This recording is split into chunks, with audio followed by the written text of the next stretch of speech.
Alright, ladies and germs, we are back! Movie night, baby! And lads, we're almost, what are we? Over halfway in January already. I can't believe how fast this year is actually going. Can you believe it too? It's just incredible, lads. But listen, yeah, we've got 3 awesome movies here, lads. And you know, we're going to kick it off here. The opening. Anchorman, baby. This is a must. This is a must. You know, Anchorman is one of those films people think that they understand because they can quote it. And hey, I've done plenty of quoting of Anchorman back in the day, lads.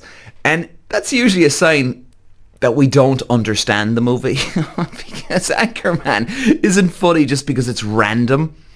That's the surface illusion, I think, really. And what's actually happening underneath, it's much sharper. And like this movie is a satire about unchecked confidence, about men who are told already they're important so early on and so often that they never develop the self-awareness. They're just caught in their own little bubble and their own little world.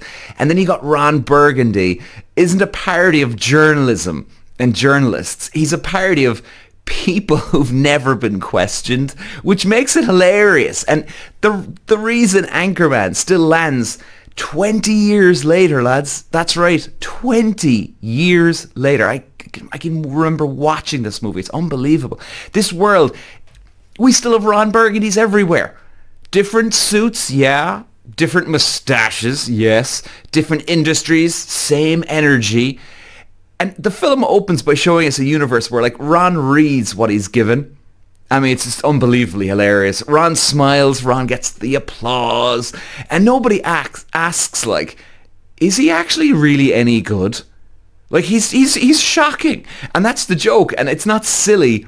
It's actually brutal, and you could spend a full half hour here breaking down the opening narration, like the music choices, the reverence with which the news team is introduced, like how the movie pretends to glorify Ron before slowly exposing him. Whoa. Thanos could have chosen unlimited resources, but he chose genocide instead.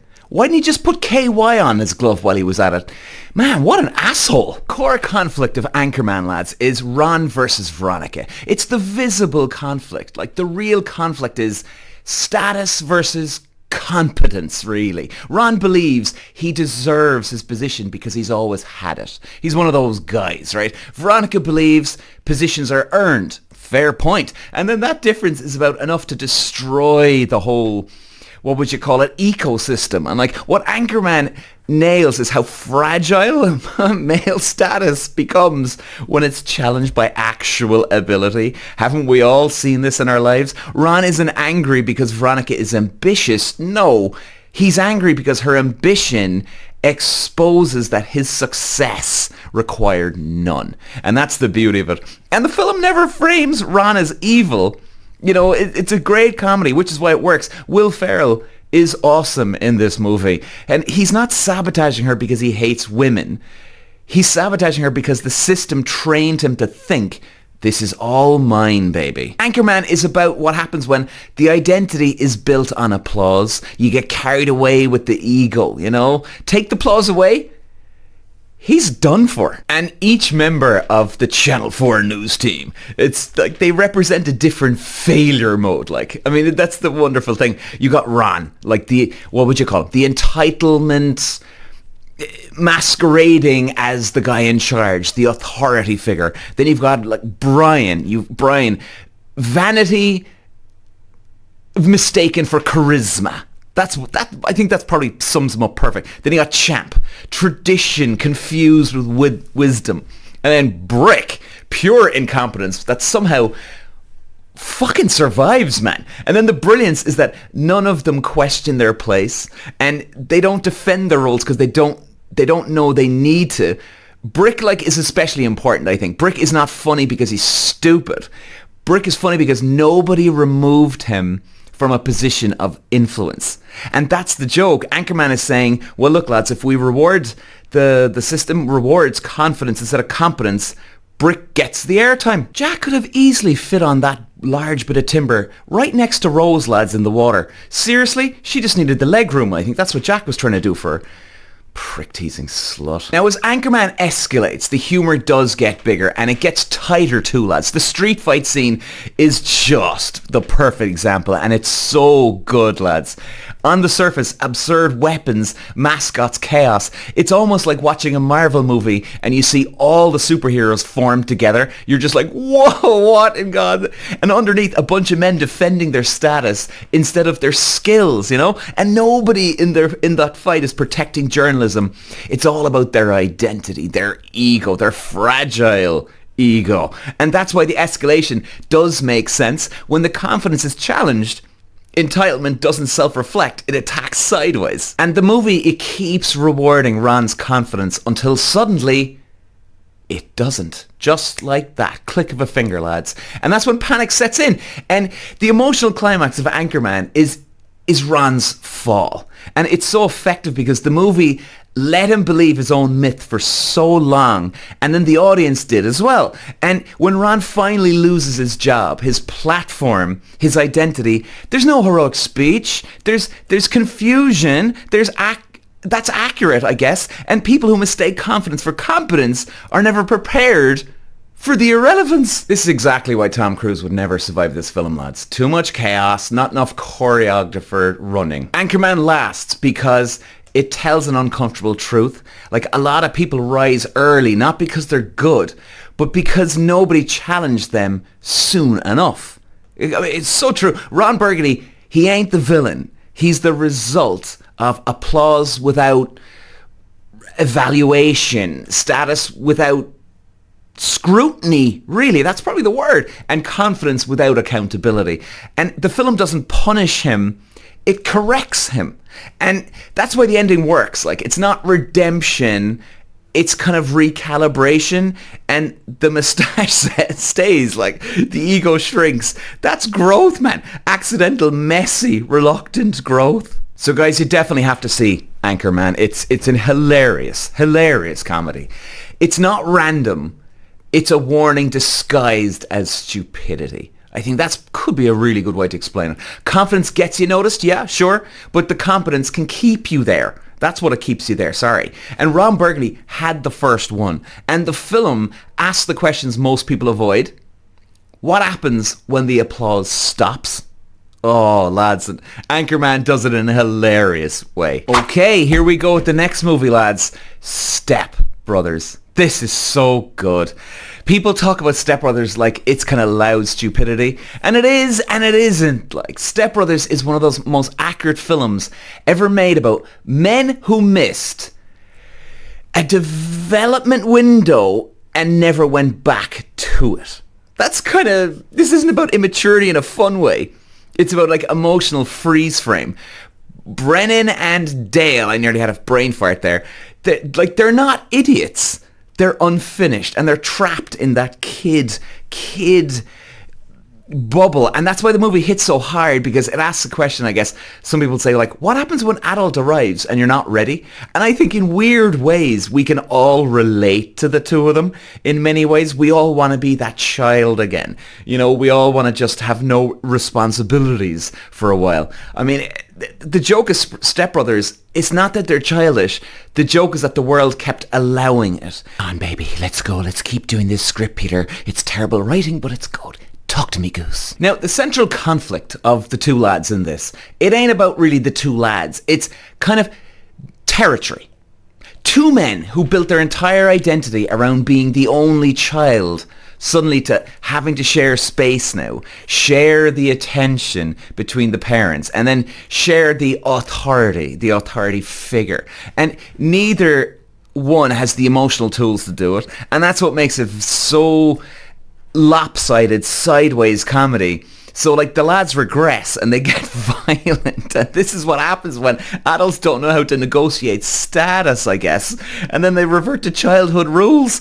Insults, physical escalations, tantrums dressed as principles and ethics and morals and blah, blah, blah. And the film nails it, like, without commentary, you know. There's no speeches. There's no growth arc there's no pure, it's just pure ego panic. That's what it is.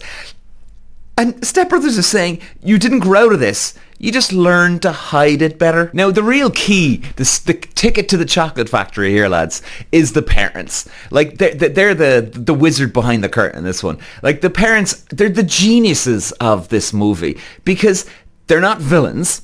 They're kind, they're patient, they're optimistic at times.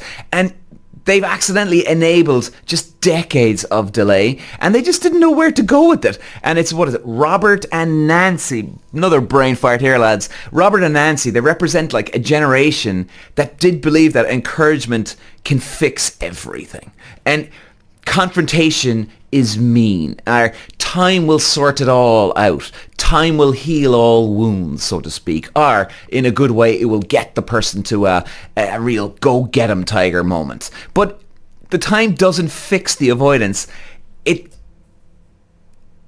calcifies it. I think that's what it is. And that's why Brennan and Dale are the way they are. They were never pushed. They were never required to fail properly. They were allowed to coast. Guys, I just want to say we don't do any endorsement deals or sponsorship deals on the show. I just really like my Ballygown stilled water. Now, once the two lads stop fighting, something kind of interesting and cool happens, right? They don't mature. They actually align together and they create a shared fantasy where they're misunderstood geniuses. Oh, that's so cool. And the world's unfair. Effort is optional. And the moment they feel accepted by each other, they stop trying entirely, which is dangerous, like. And then because shared delusion is stronger, I guess, than individual delusion, because the Catalina wine mixer isn't just a joke. It's their first mix, our first moment of external consequences, and they're forced to perform in the real world, and they fail publicly. We're not giving away anything in the movie here, and it's necessary, you know? Growth doesn't happen in the bedrooms. It happens when embarrassment becomes unavoidable. Climax of Step Brothers is not success. Realization, I think, really, lads. They finally understand nobody's coming to save them. Nobody owes them admiration. The fantasy collapses under the pressure of the real world for these guys. And that's what makes this powerful, is how late it arrives. Like, these lads are in their 40s. That's the sting. The movie guys kind of almost like says, how long can you delay becoming who you need to be? You know, I guess maybe we're all like that. Late bloomers, early bloomers. And the answer is uncomfortable longer than you think. If nobody stops you. They should have cast Tom Cruise in this fucking movie. Step Brothers, it lasts, and even the script from A to Z, the journey of the two lads, it lasts because it tells truths, you know, in many deep layers. Like, some people don't need the motivation, they need the consequences. You know, we could all probably relate to that. And once consequences do arrive, changes become possible, I guess, right? And not guaranteed, but very, very possible, very, very doable. And the film doesn't promise transformation. It promises progression. It promises movement, I think, really. And that's more honest than most comedies. And I think that's why it works so good, lads, do you know? And they don't become heroes. They don't become impressive. They become functional. Just normal, practical, functioning human beings. And sometimes maybe that's the real win for us. And if you're still listening or watching, lads, which you shouldn't be, maybe you've probably identified with at least one of them, huh? Step Brothers is not about immaturity. It's not about maturity. It's about what happens when growth, I guess, is optional and people choose the comfort instead. It's comedy with a... No, here's what it is. It's comedy about delay. And it's funny because, like, deep down, everyone knows someone who never quite caught up. We can all be childish, all of us. And, you know, if you're honest, you've probably been that person once or twice too, including me. Right, lads, next up, Guardian of the Galaxy.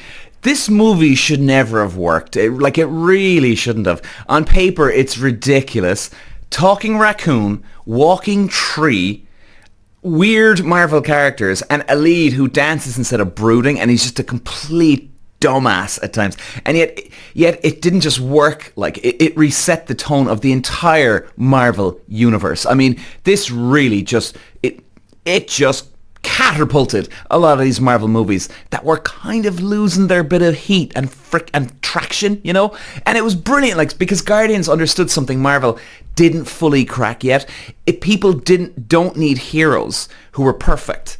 And they certainly didn't go for this here. They need heroes who were damaged, but they get by. They're functional. And the movie doesn't start with confidence. It starts with loss. And everything that follows, the jokes, the bravado, the sarcasm, is all defense mechanism. And Peter Quill doesn't dance because he's cool. He dances because silence would crush him, I think. And you can sit there here a long time unpacking the whole thing. But this is not a comedy that adds emotion later. Emotion is the foundation. Oh my God, hello. Holy shit. They can't be real. Now, the core conflict of Guardians, lads, it's not good versus evil. It's isolation versus connection. And I think that's the real hitting on the point here. Every Guardian starts the movie alone. Quill, he hides behind his charm. You've got Gamora, hides behind competence. And then you've got Drax, hides behind pure rage. Then you've got Rocket, hides behind aggression. Groot hides behind, well, Groot. And then none of them trust people. None of them want to admit they care. And all of them mistake independence for strength. And like, that's the conflict. They don't need a plan. They just need each other. And they hate that fact. And Guardian is a movie like about people who learned how to survive, but never learned how to belong. And what makes Guardians special is that nobody's trying to be a hero. That's the awesome thing. Like, they're trying to not feel stupid for caring. And Peter Quill's humor isn't wit. Well, I mean, it is wit, but it's deflection wit. And he's brilliant in it. I've just literally lost his name. Chris Pratt. And, you know, Peter, like, Rocket's aggression isn't toughness. It's preemptive rejection. Drax, it has grief with no filter. And then Gamora's seriousness is kind of guilt with structure. And then you got Groot. Like, Groot is emotional in a world of overcomplication. And the team works because they don't grow individually first. They grow together. And I mean, who thought up of I am Groot? Like, who thought up of this? I mean, it's just pure genius in the script, lads. And as the movie goes on, the jokes become kind of more aggressive. Like, it's not accidental. Like, the closer they get to real stakes, the louder the humor gets. And this is what people do when things start to matter. They joke harder, right? And the dance-off is brilliant. It's not a gag. It's a statement. Like, and Peter Quill isn't mocking the villain. He's refusing to let fear control the moment, and that's his power. Guardians reframes heroism. Jeez, I can't hear heroism as I'll not become cold just because the world expects it, and that's why the movie hit, I'd say, culturally. Like, it gave permission to be sincere at all the times. And the emotional climax of Guardians isn't the villain's defeat. And no, we're not giving anything away of the movie, lads. It's the moment they hold hands, which should be like cheesy, embarrassing maybe. It should fail. And it actually really, truly works in a real cringy, corny way, I guess. Maybe I'm kind of going back on top of myself. But it's not symbolic. It's practical. And they can't survive alone. They accept that. And that's the growth. And no speeches, no grand philosophy like I need you lads. There's nothing like that. You know, I bet Tom Cruise has got a small dick. Lads, Guardians of the Galaxy is just a masterpiece. It's a comedic masterpiece. It shows like you don't need the heroes. You need just honest people. And in a way, they do turn out to be heroic in many ways. People who joke, people who deflect, people who mess up, people who still show up. And the movie didn't just introduce characters. It introduced like a tone. And the tone said, like, you can be broken and still be worthy. And you do feel that in the movie. And that's why Guardians didn't just succeed. It redefined the franchise in many, many ways. Guardians of the Galaxy, it's not just about space. It's about what happens when people who never learned how to belong finally stop pretending they don't care. It's a found family movie for people who joke first and feel later, and that's why it works. Guardians of the Galaxy, lads, I couldn't recommend it enough for all females, all males, anybody of any age. Strap yourselves in, lads. It's movie night. Peter. Wow.